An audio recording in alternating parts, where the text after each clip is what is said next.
शुरू हो गया है। 15वीं शताब्दी वो अहम समय था जब भविष्य को नया स्वरूप देने वाली शक्तियों का उदय हो रहा था।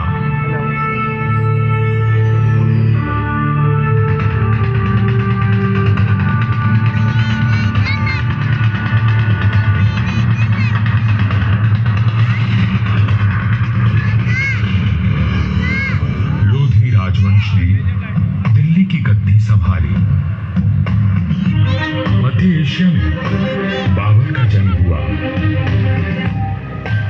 और राठौड़ कुल गौरव राव जोधा जी ने मेहरानगढ़ दुर्ग की नींव डालकर जोधपुर नगर की स्थापना की।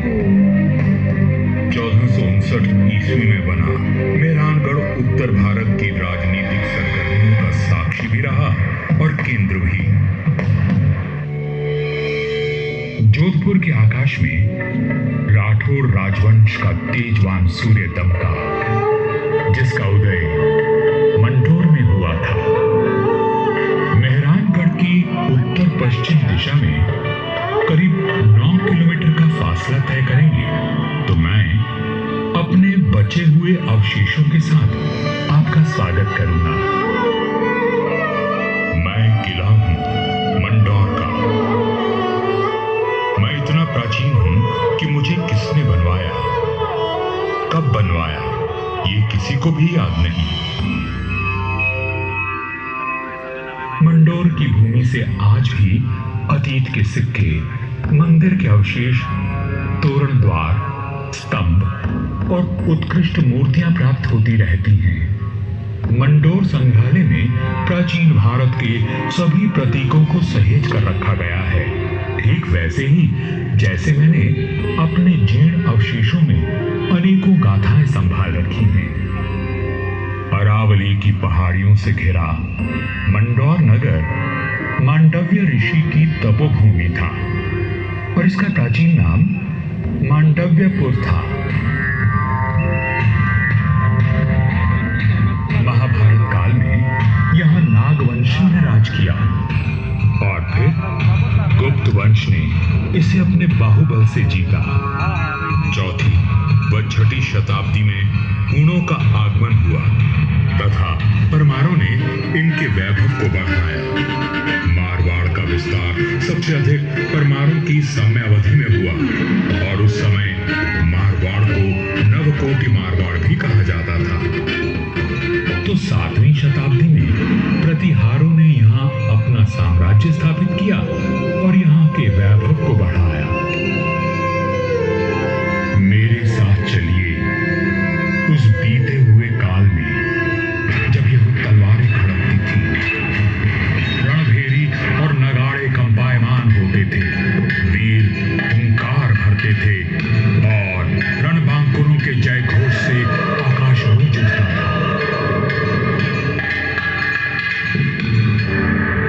सन 1394 ईस्वी परिहारों की शक्ति अस्त हो रही थी। गुजरात के सूबेदार जफर खान ने दिल्ली की कमजोर सल्तनत के चलते मंडोर और नागौर को अपने कब्जे में ले लिया था। अब मेरी चार दीवारी में परिहार नहीं, तुर्क आ बसे थे।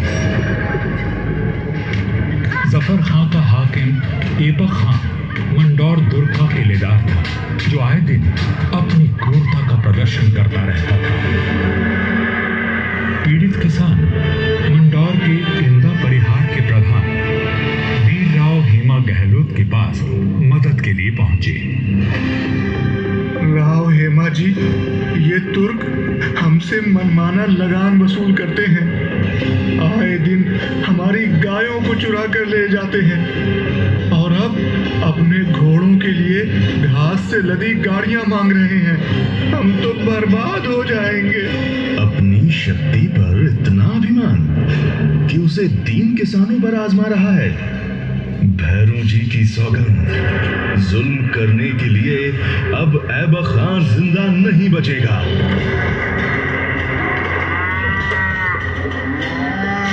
शक्तिशाली शत्रु से लड़ने के लिए बल और बुद्धि से पार करने की योजना बनाई गई। घास की कई 100 गाड़ियां तैयार की गईं और हर गाड़ी में हथियार लिए योद्धा छुप कर बैठ गए। गाड़ियां जैसे ही किले के भीतर पहुंची, क्षत्रियों ने नारा लगाया, आयो लड़ो फतेह कर दो, आयो लड़ो फतेह कर दो।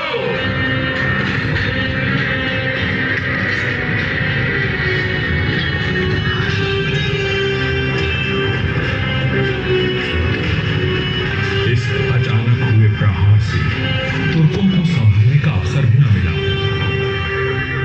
वीर हेमा गहलोत, समर शूर राव चुंडा राठौड़ और मारवाड़ के वीरों की प्रतापी तलवारें लहराईं तो शत्रुओं के सिरों के ढेर लग गए।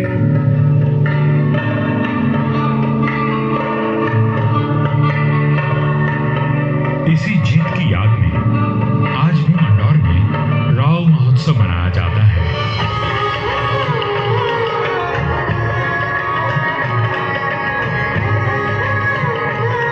हर वर्ष होली के दूसरे दिन निर्भीक, साहसी हेमा गहलोत और सभी वीरों को याद किया जाता है और बाबा भैरवनाथ जी की पूजा की जाती है, जिनके आशीर्वाद से वीर विजय हुए थे। मंडौर विजय के बाद भी इंदा परिहार का मन अशांत था, क्योंकि ये नगर शत्रुओं से घिरा हुआ था। तब उन्होंने शक्तिशाली राठौड़ वंश को राज सौंपने का निश्चय किया। इंदा के मुखिया राय धवल ने अपनी पुत्री का विवाह राव चुंडा से करवाया और दहेज में राव हेमा गहलोत ने राव चुंडा का राज तिलक किया और भाटों ने मंगल गान गाए।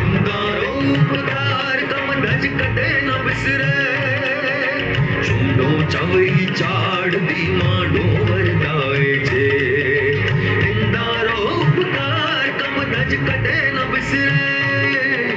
चूड़ो चवई चाड़ और सामरिक सूझबूझ का परिचय देते हुए राव चुंडा ने अपने साम्राज्य को बढ़ाया और मंडौर को मारवाड़ की राजधानी बनाया।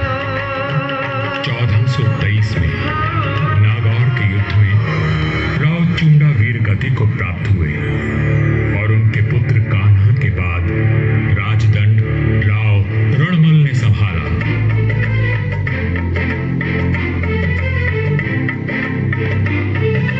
मारवाड़ और मेवाड़ में घनिष्ठ संबंध थे, परंतु मेवाड़ नरेश राणा कुंभा के कान भरने लगे।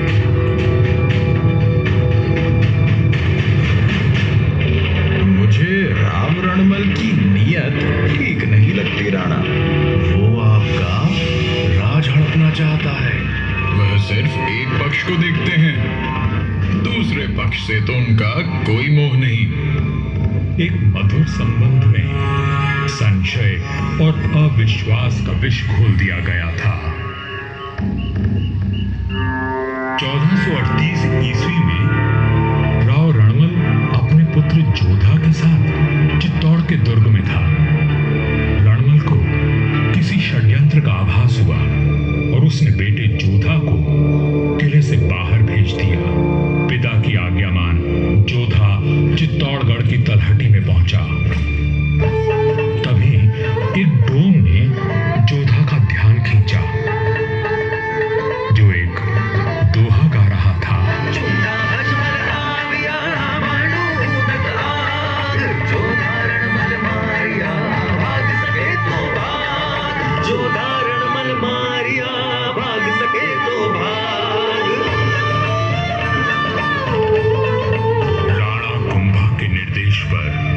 चुंडा ने राव रणमल की हत्या कर दी थी। पिता की हत्या का प्रतिशोध लेने की प्रतिज्ञा लेकर युवा जोधा मारवाड़ की ओर बढ़ चला, परंतु चुंडा उसका पीछा करता रहा। वह राणा कुंभा का ताऊ था और मारवाड़ का पुराना बैरी। काल बनकर मेवाड़ की विशाल सेना जोधा के पीछे पड़ी थी और वीरों का वंशज अपने 700 स्वामी भक्त लड़ाकों के साथ उनसे जूझ रहा था। विपत्ति के पास केवल 7 सैनिक बचे थे, पर चूंडा यहां भी आ पहुंचा।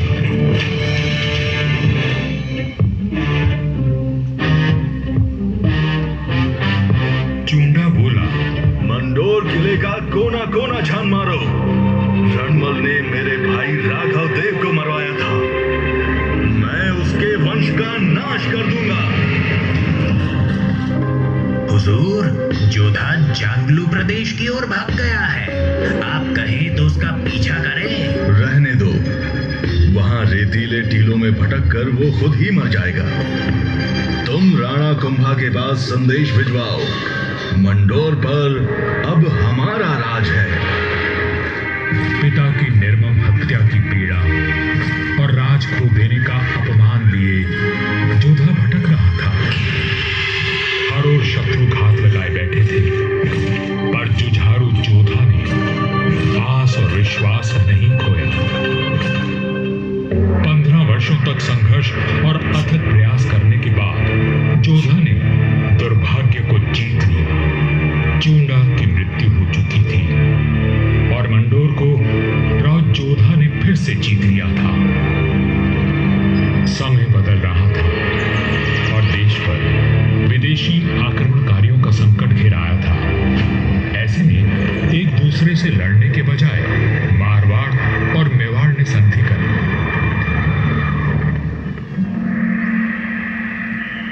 पर दूरदर्शी राव जोधा को कोई चिंता खाए जा रही थी और उस चिंता का कारण मैं यानी मंडोर का दुर्ग था। किस सोच में डूबे हैं राव जी? अपने आसपास देखो, क्या दिखता है? आकाश, जंगल, पहाड़ियां। ये पहाड़ियां ही मेरी चिंता है। कई सौ साल पहले ये काफी ऊंची थी और किले तक पहुंचना कठिन था, पर भारी वर्षा और धूल भरी आंधियों ने इनका कद घटा दिया है।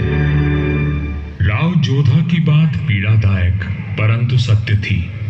मैं भी अब बूढ़ा और कमजोर हो चला था, सो मेरा त्याग करके मेहरानगढ़ का निर्माण किया गया और ये सही फैसला था।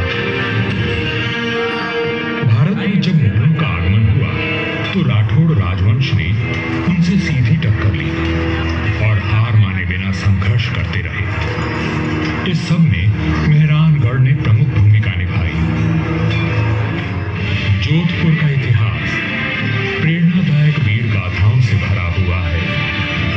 त्याग और देशभक्ति के कीर्तिमान स्थापित करके इतिहास में अमर हो जाने वाले वीरों ने जोधपुर का सर सदा ऊंचा रखा है।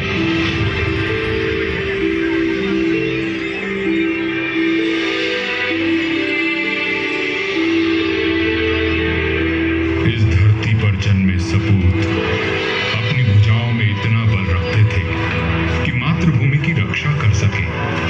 तभी इनकी छत्र छाया में इनकी प्रजा सुखी और समृद्ध हुई। पर यह बात कम ही लोग जानते हैं कि फौलादी सीनों में कोमल भावनाओं का भी वास था। राजधर्म का पालन करने वाले तलवार के धनी इन रणधीरों के मन में नवसृजन और कला के प्रति प्रेम भी बसता था, जिसका प्रमाण आज भी उपस्थित है और इस धरती का सौंदर्य बढ़ाता है। महाराजा अजीत सिंह जी को उनकी सृजनात्मक ऊर्जा और निर्माणों के लिए याद किया जाता है।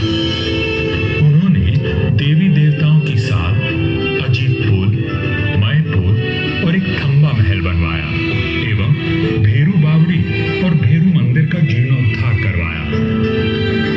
उन्होंने अपने पिता महाराजा जसवंत सिंह जी के भव्य देवल का निर्माण भी करवाया, जिसके विशाल स्तंभ एवं गर्भगृह का अलंकरण दर्शनीय है। सभा मंडल का दृश्य पौराणिक आख्यानों का स्पष्ट दर्शन देता है। प्रस्तरों पर उत्कीर्ण भाव भंगिमाएं शिल्पकला का श्रेष्ठ उदाहरण है। महाराजा जसवंत सिंह जी द्वितीय ने मंडोर को दर्शनीय बनाने पर विशेष ध्यान दिया। उन्होंने मंडोर बाग में 100 से अधिक प्रजाति के वृक्ष लगवाए, जो उद्यान की अहमियत को और अधिक सुंदरता प्रदान करते हैं।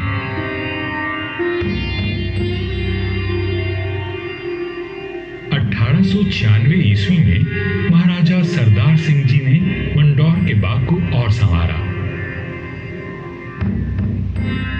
महाराजा उम्मेद सिंह जी के समय 1923 और 1947 के बीच मंडौर उद्यान को आधुनिक रूप देने हेतु कई कार्य करवाए गए, जैसे नागादड़ी नहर का जीर्णोद्धार, देवलों व महलों के पास सुंदर बाग विकसित किए गए। इसके साथ ही 4 दीवारी व दोनों मुख्य द्वारों का निर्माण हुआ। मारवाड़ नरेश राव गांगा राठौर जी ने कहा था, नाम तो गीतड़ा या भीतड़ा सूरवै। युगों तक मनुष्य की ख्याति या तो साहित्य सृजन से अथवा बड़े बड़े निर्माण कार्यों से रहती है। राठौड़ राजवंश अपने पराक्रम और निर्माण के लिए अमर रहेगा। मंडौर में स्थित थड़ों एवं देवलों पर बनी अद्भुत मूर्तियां शिल्पकला की नायाब मिसाल है। मारवाड़ के सर्वाधिक शक्तिशाली नरेश राव मालदेव जी से लेकर महाराजा अजीत सिंह जी के देवल आज भी सुंदर नक्काशी एवं बेजोड़ वास्तुकला की छाप छोड़ते हैं।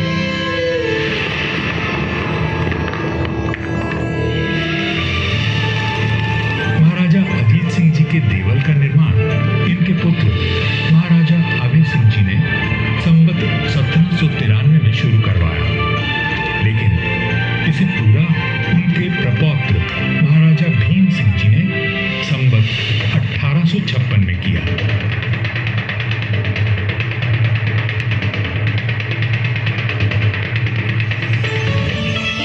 यह राजस्थान के समस्त देवलों में न केवल भव्यतम है, बल्कि अपनी कलात्मकता को सहेजे तत्कालीन शिल्पकला का विलक्षण उदाहरण है।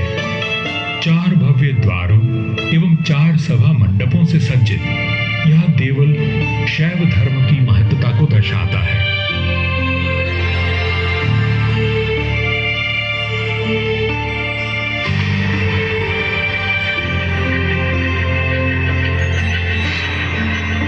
आजादी के पश्चात यहाँ कई विकास कार्य करवाए गए और 1968 में यहाँ के महलों में संग्रहालय की स्थापना की गई। यहाँ जन्मे वीरों और स्वामी भक्तों की मिसाल युगों तक कायम रहेगी। जब वीरपुरी और नागपंचमी को यहाँ विशाल जनसमूह उमड़ता है, तो आज भी हमारे आत्मीय संबंध जीवंत हो उठते हैं। उनकी आंखों में उमड़े प्रेम और श्रद्धा को देखकर मन भाव विभोर उठता है। सदियों के संबंध आज भी अटूट हैं। मुझे तो समय की आंधी ने नष्ट कर दिया, पर मंडौर के देवल, मंदिर, छतरियों और बाग को संभाल कर रखना इस पीढ़ी का कर्तव्य है।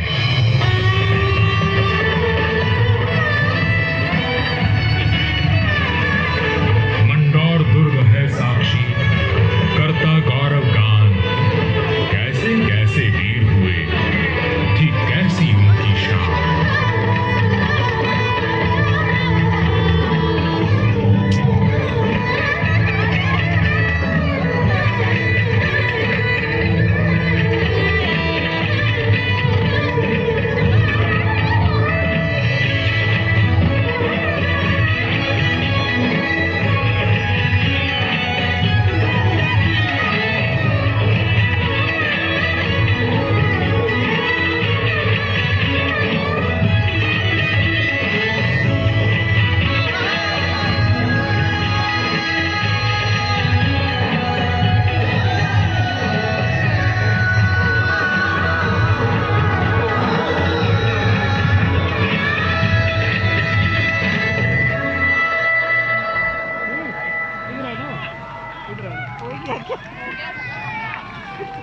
तो यहाँ पे होता है लेजर लाइट शो खत्म।